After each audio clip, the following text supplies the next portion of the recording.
ตัวสไลด์ในទាំងអស់គ្នានេះគឺជា Never CRM2 Modify Kit សម្រាប់ប្រើប្រាស់ជាមួយនឹង Flash Godot V1 ដែរ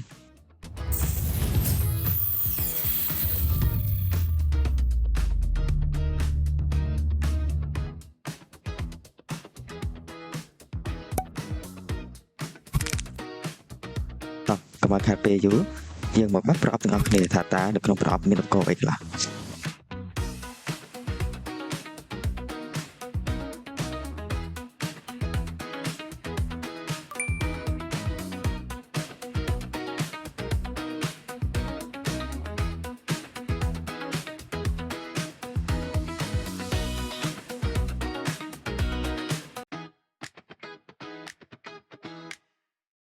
អូខេបន្ទាប់ពីយើងបើកមកយើងមានទទួលបាននូវ tool មួយចំនួនមានដូចជា diffuser DOM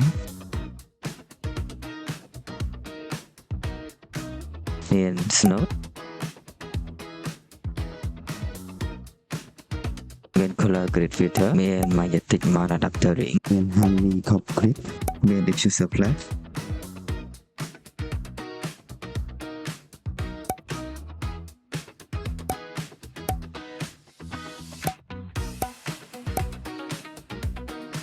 នឹងចុងក្រោយ Blender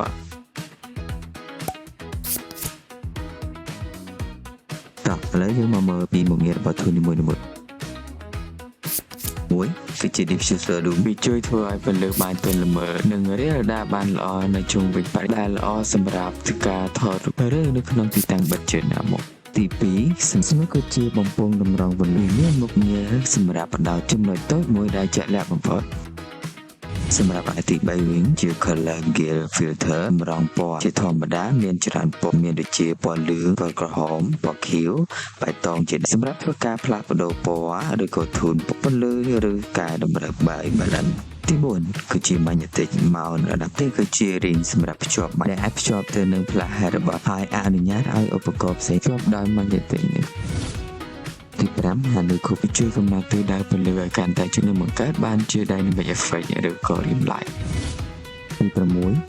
diffuser មានមុខងារជួយផ្ដល់ពន្លឺទន់ជាងដុំហើយបណ្ដោតទៅលើមុខ7 Blender គឺជាបន្ទះបិទបើកប៉ុន្តែវាមានបន្ទះដែកប៊ូដែលអាចបើកដើម្បីគ្រប់គ្រងទិសដៅពន្លឺនិងកាត់បន្ថយការសាយពន្លឺផងដែរ